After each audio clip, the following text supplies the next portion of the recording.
U.S. Japan alliance is at a point of historic strength, stronger than at any time in its post-war history.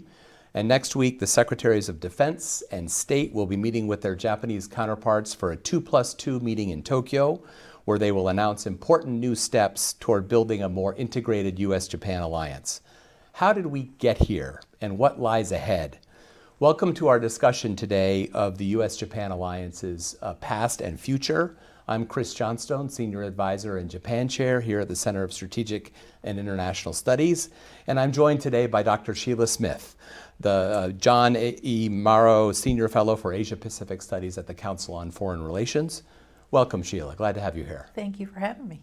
As we talk today, we'll be showcasing a new report by the CSIS Japan Chair called Alliance Online, which documents the history of this alliance in a digital report featuring timelines, short interviews with experts, including Dr. Smith, a database of historical documents, and other interesting features. We believe that this report will be a useful resource, a valuable resource for experts, practitioners, journalists, students seeking to get a deeper understanding of the U.S.-Japan alliance.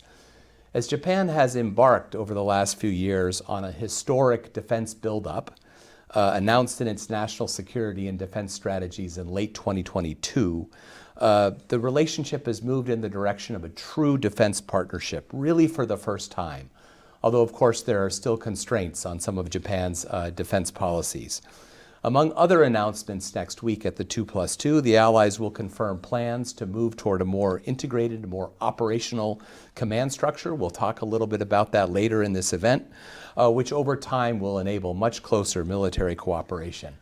And this is really a remarkable development when one considers the history of this relationship, the roots of this relationship, where we were in the 50s and 60s at the start of this alliance. And at a time when in those days, very little consideration of Japan as a true military partner. So we're at a very different phase today. And Sheila, I wonder if you could share a little bit of your thoughts on where we are today, this moment in the U.S.-Japan alliance. Great. Thank you, Chris, again, for inviting me. This is really fun. You and I have talked about the U.S.-Japan alliance so many times over so many years, but this is really exciting, and congratulations on the new project. I think there's two aspects of the alliance, or at least two aspects, the Japan side and then the alliance side, that I would highlight for today. The first is obviously, and you referenced this in your opening, which is just how far and how quickly Japan has begun to change the way it looks at its military, but also that it looks at its defense requirements.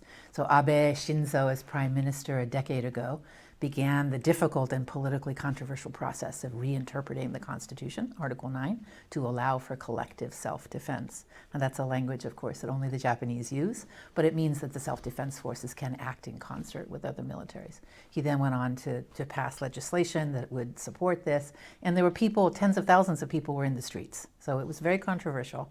But then, in 2022, a decade or so, not even a decade later, you've got Prime Minister Kishida passing one of the most unprecedented or meaningful security reviews, including a 10-year defense plan where he promises to raise defense spending to 2% of GDP, and also to introduce counterstrike, conventional capability, but certainly a different capability for the Japanese military. I think for the alliance itself, though, as you think about where we are today, the world is changing so fast and in so many different dimensions that we were unprepared for, I think. The war in Ukraine, obviously, the Russian invasion of Ukraine brought war to the European continent for the first time since World War II. We've got now the threat of a fairly serious conflagration across the Middle East, but right now it's Israel's war with Hamas. And of course, we've got the tensions across the Taiwan Straits. There's so much going on in the world that affects the alliance specifically, and Japan, obviously, given its proximity to China, has been on the front lines of some of these changes. So we're unprecedented, uncharted waters, so to speak, and it's an amazing time for the alliance. Yeah, the point I'd add to your list, right, how Japan has changed as manifest in the 2022 documents, right. How the world has changed, the war in Ukraine, the war in the Middle East, elsewhere, the rise of China. There's also, I think, a change in how the U.S. thinks about allies. And I think this administration in particular has brought a new frame to alliances across the board and to the U.S.-Japan alliance in particular. And what I mean by that is to say, a recognition on the part of the United States, not just that allies are important, but more capable allies are important. That that's a vital part of the deterrence picture, the stability picture in East Asia. And so that's what prompts a willingness on the U.S. part to support Japanese acquisition of counterstrike, to move toward a more integrated command and control architecture. The sense of we need Japan to be strong too, just like we need our other allies to be strong, is also, I think, a new factor here. Exactly. And you see the NATO summit now attracting our allies, the participation of our allies in the Indo-Pacific, something that never happened before in the same scale. So I think you've got a global awareness that it's not just one theater, that where the U.S. and its allies have to focus, but also they have to keep an eye globally on what's happening in the other theater as well. So great point. Let's turn to your project for a bit, because that's what we're here to celebrate and to introduce. It's called Alliance Online. And I wanted to just start off, Chris, with getting you to share with us what prompted you to take this on. Yeah, the genesis of this. Why did we do this? The starting point for me is as an alliance practitioner. This is a long-standing relationship rooted in agreements that are 50, 60, 70 years old. A lot of history, a lot of turning points along the way. And a lot of these understandings are can be a little esoteric, can be a little lost in the mists of time. And I had the benefit when I began working on the alliance in the Department of Defense as coming in with a pretty strong background in the alliance and in Japan. But a lot of the people I worked with over the years didn't have that background. They'd come into the relationship cold with no understanding of the history and the complexity here. And so this process of settling in and how do you sort of understand quickly the basis for all the things that we're trying to do today. And I also always felt in meetings with Japanese counterparts that our counterparts would show up to meetings with these thick binders with all sorts of history, all the ins and outs of how we got where we are today. And the American side often didn't have that.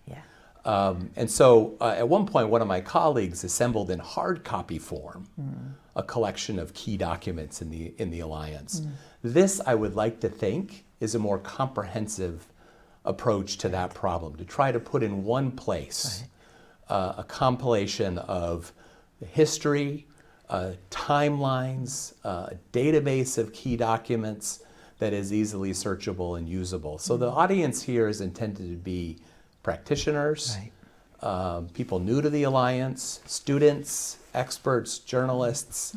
That's the genesis, and that's the frame that we take to this. So this is really the storyline, if you will, from the point of view of what the two governments have agreed upon, right, over time. And it's quite a story that you tell on the website. There's a sort of language that develops, and I'll say this as somebody outside of government, so I come to studying the alliance as a scholar and outside, looking at what you guys inside government are doing and agreeing upon, and trying to decipher the code, if you will. What does this mean? What did they actually agree upon? So this is, compiling this in one place is really useful for scholars as well as for practitioners. But tell me a little bit about this language that's evolved for the alliance. We reference, and we're going to do it in a little bit, the guidelines and the this and the that. The agreements seem to hold a meaning, and I wondered if you could just share that. Yeah, they do hold a meaning. Little bit. Maybe a couple of other words about what this is. So first of all, to your point, this is very much the story as told by governments.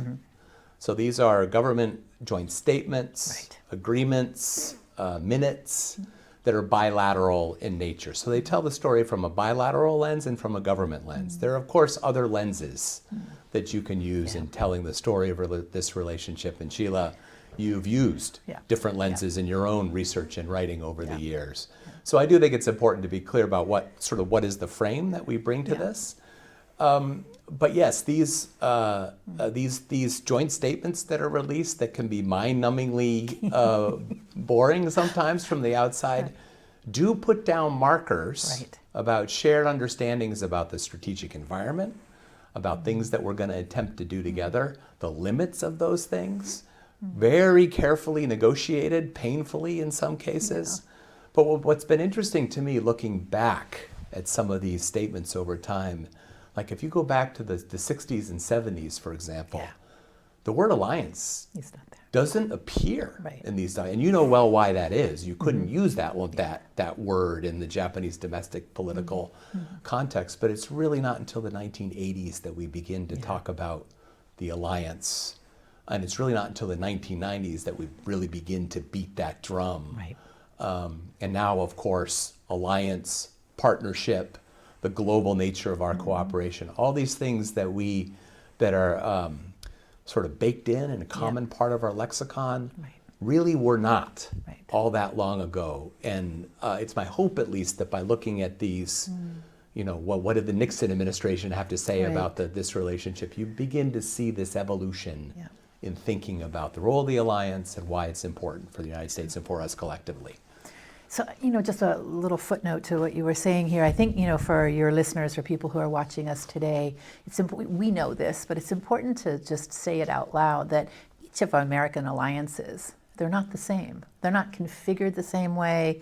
The administrative structures that have evolved for the alliance are very specific to Europe in the NATO case, or to the Korean Peninsula in the U.S. ROK case, and in the U.S. Japan case as well. This was particularly focused on the language the Japanese public as well as government would feel was acceptable given their constitution and the political climate in Japan. So you do have this language, I think, that's shaped by political context for this relationship that I think is really fascinating. Absolutely. I very much agree with that. And in many ways, as noted earlier, that this relationship wasn't really an alliance at all at birth. It was mostly a basing agreement. Exactly. That allowed the United States to project power in the region. And at that time, very little consideration was given to the idea that someday Japan could become a true military power. So just as you say, I mean, if you look at, the Article 5 is the operative language in virtually all of these treaties that talks about the U.S. commitment.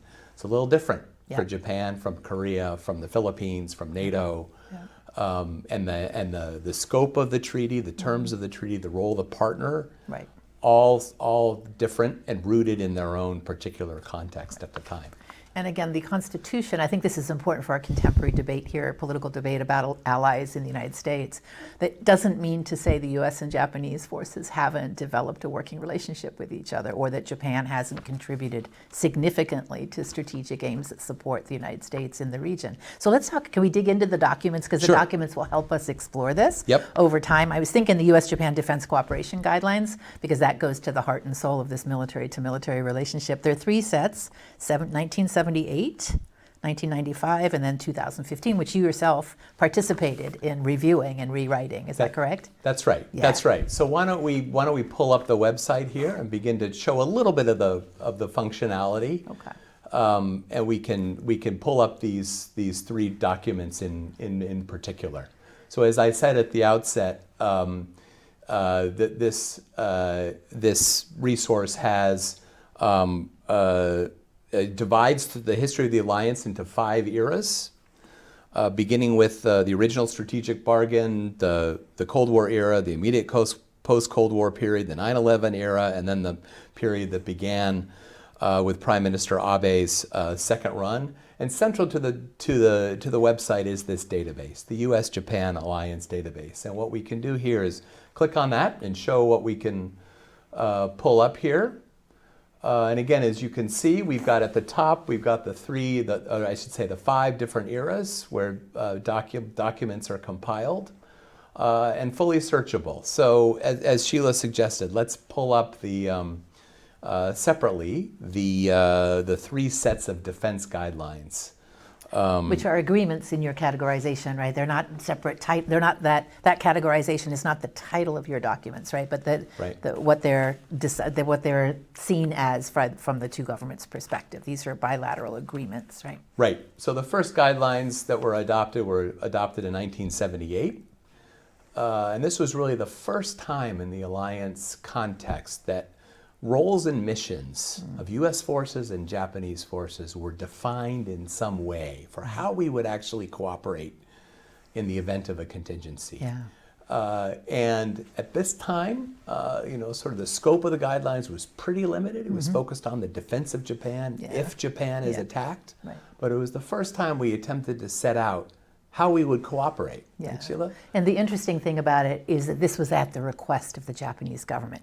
And most people don't think that. They have this kind of idea that's always the U.S. government going to the Japanese government to push the frontier a little bit. But this was very much an outcome that came out of Japan's own defense planning. And in 1976, 2 years earlier, they had passed what they call the Taiko, which is the National Defense Program Outline.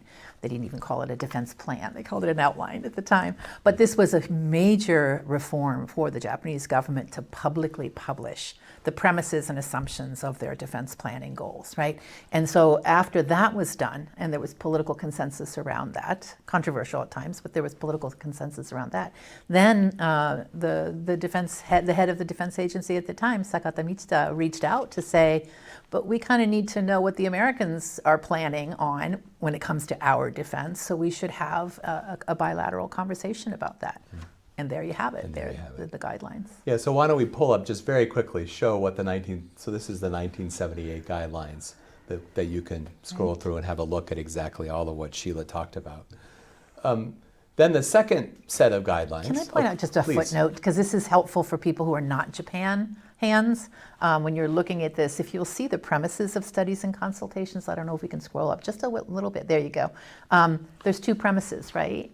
One is that this will not intrude upon previous agreements. One is the prior consultation note that was attached to the treaty in 1960.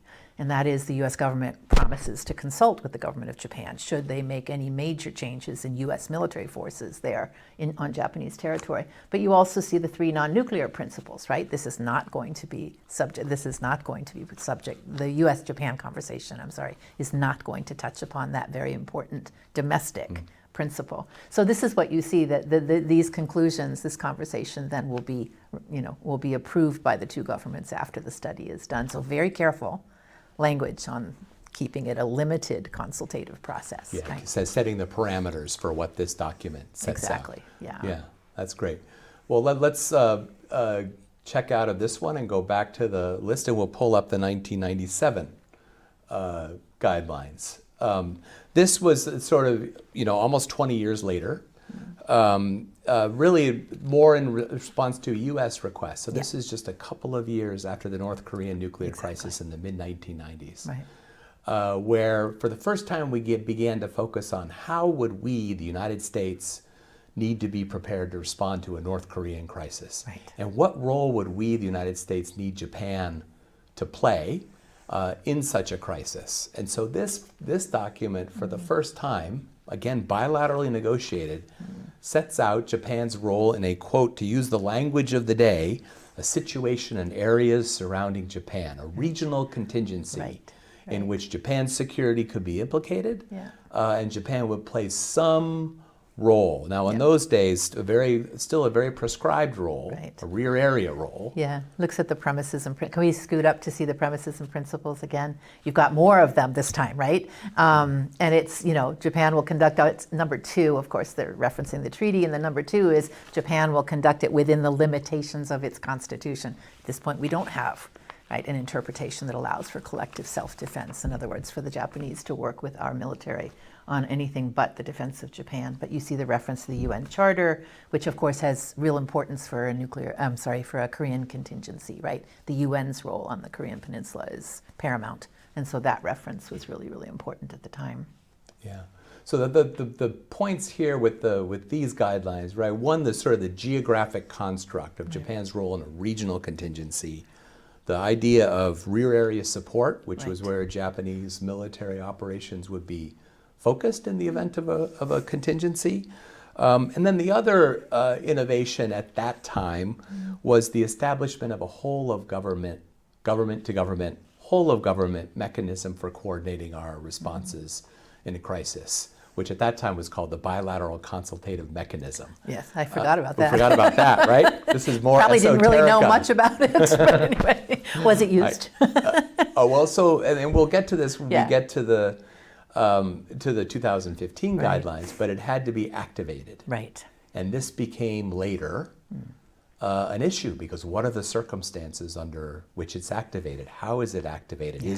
Is the act of activating it itself Right, a crisis. escalatory? Right, yeah. These were all things that we began to focus on. We, the United States and Japan together, began to focus on over time after these guidelines were in place. But you can see, right, from 78 to 97, an expansion Right. of Japan's own concept of security and the role of the alliance, not just about the defense of Japan, regional. And it was a kind of filling in the blanks, right? Because, ironically, the self-defense forces didn't know what we had planned for a Korean. There was no mechanism by which the militaries would sit down and plan together. And so this was really asking for an information flow on both sides, from the Japanese to us and from us to the Japanese. What are you prepared and ready for? And what do you think is a reasonable expectation on the part of the United States, and vice versa? The Japanese obviously wanted to know what we thought and how we thought about what would happen in a crisis on the Korean Peninsula. Yeah, that's right. It's sort of hard to imagine now. Yeah, but we had I know. no dialogue with the Japanese about contingency plans. Right. In contingencies that would directly affect them. Right. So this was sort of the first big This step was in big. that direction for us. Yeah. So that's the 1997 guidelines, and maybe we'll go back to the website here, and we can pull up the 2015 guidelines, which are the guidelines that are still operative today, that are really the culmination of Abe Shinzo's work, which in a sense sort of codify, if you will, the reinterpretation of the Constitution that he promulgated, as you said, Sheila, to acknowledge the right of collective self-defense for Japan under limited circumstances. So here we have a few things that jump out for me. One is removing the geographic construct, so you'll see no reference to a situation in areas surrounding Japan, potentially global in its application. And then the introduction of this concept of the circumstances under which Japan could come to the defense of a country with which it has a close relationship. So this is, the cooperation with other partners in the region and international organizations was huge. And I think originally the collective self-defense concept was really about U.S. Japan, right? I mean, that was what was in most people's minds. And there were a lot of scholars and former practitioners who fed into the thought process that eventually led the Abe cabinet to reinterpret Article 9. But the first cut was, it was in the alliance where this would be relaxed. But by the time you get to 2015, as you said, this includes not only the United States, but other national partners as well, if necessary. So you were in government, Chris, when this was all going on. Were you sitting there line by line going over the guidelines document, or did you have a concept that you brought to the document that you thought needed to be changed? Or tell us a little bit without, violating any secrets. I was closely involved in the somewhat painful process of drafting these. I think one point to make is the Japanese themselves wanted new guidelines. Right. Yeah. So this was also driven. It's mutual, right? We saw an interest, of course, from the U.S. side, but it was very much also recognized by the Japanese. And I think from a U.S. perspective, what we were most interested in clarifying were the kinds of roles that Japan could take on in the context of a collective defense scenario. So supporting the United States directly in a Korean contingency and a Taiwan contingency and the other scenarios that you can imagine where we might be interested in calling on Japan. And we did, to sort of build this text here, we conducted, I think, 3 or 4 tabletop exercises where we sort of walked through bilaterally a scenario involving Taiwan, involving Korea, that helped us to think about, in a much more operational sense, what would the United States seek from Japan? What would Japan be in a position to provide? And what does the decision making around that look like? So there's a lot of groundwork that goes into this, and thinking guided by scenario-specific discussions. And of course, there's two things that have happened to lead up to this. One is obviously the Great East Japan Earthquake of 2011, where U.S. forces moved in to help the Japanese self-defense forces be the front line or the first responders to the consequences of that earthquake and tsunami. So there was some practice, so to speak, of how easily can we, U.S. and Japanese forces, communicate with each other work together. But if that was a humanitarian mission, of course, but it did reveal some important remedies that were needed, I think, for the two militaries. The other is Japan's own crisis with China, which is the Senkaku crisis of 2010 through 2012, where you really get tension between Japan and China rising over the territorial dispute that's long been at the heart of that relationship, but it does so in the East China Sea. And China begins to put forces in and around the waters that would make it very hard for Japan to defend its claim that it had administrative control over those islands. So you've got a direct Japanese-Chinese confrontation, albeit with coast guards and maritime forces, not navies and air forces at the time. But it's those two things together collectively really raise the consciousness, not only by the military in Japan, I think, and other government officials, but by the Japanese public as well. They're getting worried, in fact. Yeah.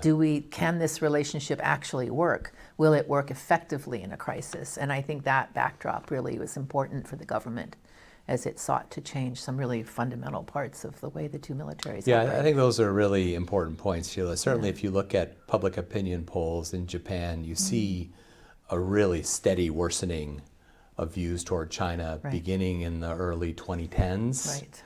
That tracks very much with the timeline you set out.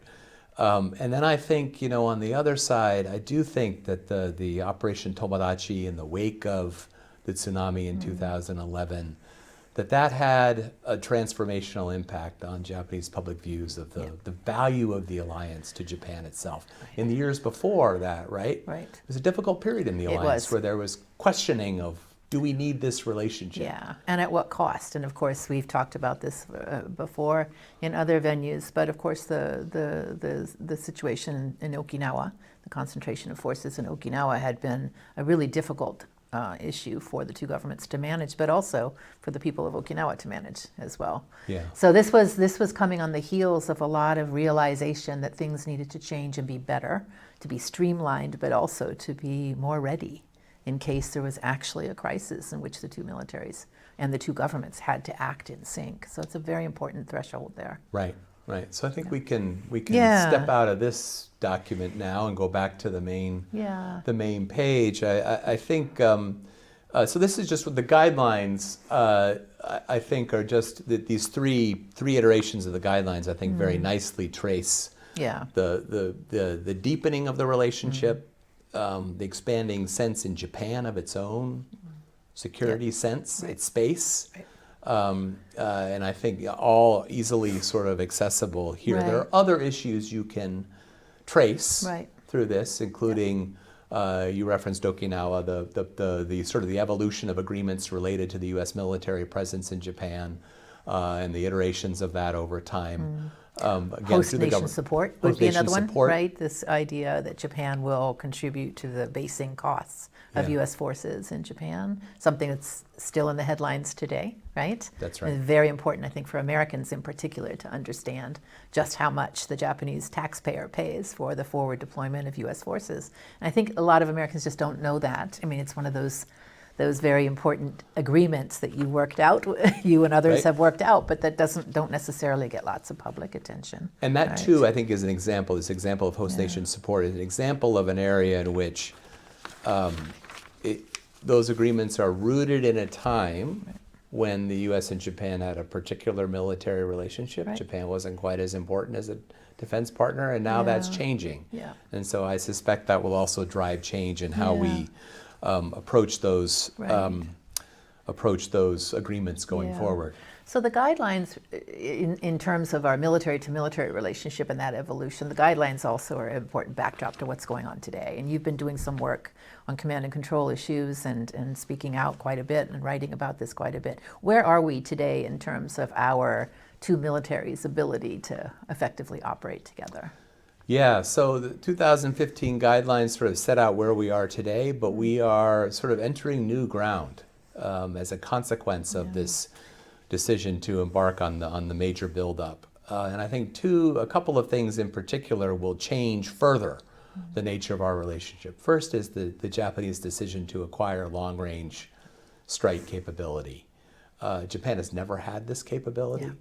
The ability to respond at range to an attack. And that will drive, I think, a real operational discussion as allies about how do we coordinate the use of force at long range. And so that's where we get into this question of what is the future of U.S.-Japan alliance command and control. Yeah. And this issue will be very much on display at next week's 2+2 in Tokyo. Historically, as you know well, Sheila, the U.S.-Japan alliance has never had a joint operational combined command structure. U.S. forces Japan has never played that role. Chains of command are separate. But Japan is now establishing its own Joint Operations Command for the first time, in part to take responsibility for command of these kinds of new capabilities in a crisis. So the obvious question is, what is the counterpart on the U.S. side? I think there's thinking going on inside the Department of Defense about how to make our command structure in Japan more operational, more effective, and then how to connect in a deeper way with Japan. So this is sort of the next horizon in the U.S.-Japan alliance. And I think we'll be adding more documents to this database. It's interesting to me, Chris, to watch just Japan's own institutional changes, and you mentioned this joint permanent, or the permanent joint operational command for the self-defense forces. It's striking, to many outside observers that Japan hasn't had this to date. But it's perhaps, maybe we can say it's because of the alliance or a variety of factors, but for good fortune, Japan has never had to face combat in the post-war period. And so when we think about the backdrop against which some of these very difficult and complicated conversations are happening in the alliance, it's a backdrop against which there isn't a lot of experience in the Japanese military with the kinds of experiences the U.S. military has had. That being said, the alliance is going to have to move forward at a pace that the Japanese people are going to be comfortable with. And so how the Japanese people see Article 9 of the Constitution will continue to play in to the way in which they we begin to structure this military-to-military consultative process going forward. Yeah, that's right. I think the mention of Article 9 is important because it's I think, key to sort of emphasize that not all the post-war constraints have faded away. The most important one, Article 9, is still there. And so this question of how far can Japan go and under what circumstances will continue to be operative for the foreseeable future. I think the other, you noted, Sheila, a few minutes ago, talk about the 2015 guidelines, how the rise of China was the backdrop there. Well, I think it's fair to say that the war in Ukraine has been the backdrop for a lot of the most recent changes, right? And I think you've very much reflected in public opinion polls that support for this buildup that Kishida announced spikes after the war in Ukraine commences. This sense, which seems sort of basic, but I think was still new in a sense, that major war is possible in the 21st century, and that Japan needed to be better positioned to defend itself. And this is the argument that Prime Minister Kishida has taken to the NATO summits. It's the argument that he made when he spoke to the U.S. Congress when he was here in April. This is a conflagration in Europe that really threatens the entire globe and the post-war rules-based order. And this is where Japan has put its marker down. Doesn't mean, I think, that we should expect that there's no domestic conversation or debate about any of the major changes going forward. Is implementation of, tax hikes for defense may be not so palatable to the Japanese taxpayer, but we'll see these politics move forward as we see them in every democracy. They'll be transparent. They'll be in the diet. They'll be in commentary in newspapers, and I think that's what I read and watch as I evaluate what's really changing in Japan. And it's a pretty amazing moment to see that the Japanese people are digesting the events that are happening around the world, and they're thinking very seriously about, are we ready should something really go wrong? And I think that's really where the alliance has to show itself as being valuable to both of our countries. That's right, and I think that will be the continuing work going forward. I thought, before Japan issued its National Defense Strategy, there was an advisory group advising the Prime Minister about how to approach a new national security strategy, new national defense strategy. And one of the concepts embedded in that report was very striking. It was And it was basically articulated as the best way to ensure that the United States remains in Japan's corner is to demonstrate that Japan itself is doing more for its own defense. And so that, I think, is reflected in the approach. I also think, and I welcome your thoughts on this. It's striking to me in 2015 when the guidelines, the security legislation were passed, it was quite controversial in Japan. It was very controversial. But these changes that Kishida has announced, which in some ways are materially much more significant in terms of actually spending money, actually getting capability, much less controversial. Yeah, it's still surprising, and I think all of us scholars of Japan and practitioners of alliance management, we all have to just keep an eye on where and how the Japanese public's sensitivities reemerge. But I think it's important that the world out there looks very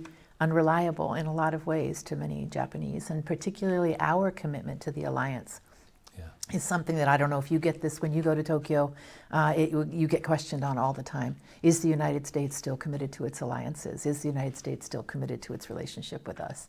And I think, as we sit here in our presidential election season, as we always do, we have these debates in the United States, and we have a very intent and keen observers in Japan watching how America defines its role and how it sees its allies as resources for the United States. Yeah. The other observation that I think is true is how, of course, the U.S. Japan alliance remains central to Japan's national security strategy, but the rise of the importance of other relationships to Japan is also, I think, worth noting. The strengthening of Japan's own relationship with Australia, with the breakthroughs with the Republic of Korea, much credit of which goes to President Yoon, but I think together they've made a lot of progress over the last year and a half. Most recently, the Philippines. These are relationships that Japan is building on its own that go beyond the alliance. And I think play a larger and larger role in how Japan thinks about how it addresses its environment. Well, the thing is, we've talked about the Japanese public and its response. We talked about alliance practitioners and their evolving ideas about what we have to do. I think the other piece that's often not commented on is how the region is now much more welcoming to Japanese strategic participation in the conversation about how to maintain peace. And you see that, as you said, in the partnership with Australia and Japan, but U.S., Australia, Japan, and India, the Quad. When Prime Minister Kishida came in April, of course, there was the trilateral summit with President Marcos of the Philippines. That was really quite striking to see a state visit by the Japanese Prime Minister punctuated by a trilateral conversation among leaders. The U.S. Japan Philippines, I think, was really quite striking. All in the context, of course, of Chinese pressure on the Philippines, right? Second Thomas Shoal.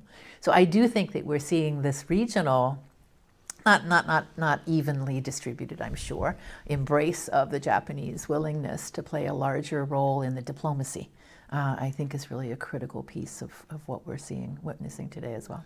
Yeah, I will say that when Japan first unveiled these documents, including the decision to acquire long-range strike, I was sort of sitting there waiting for the regional reaction and for criticism from but virtually none.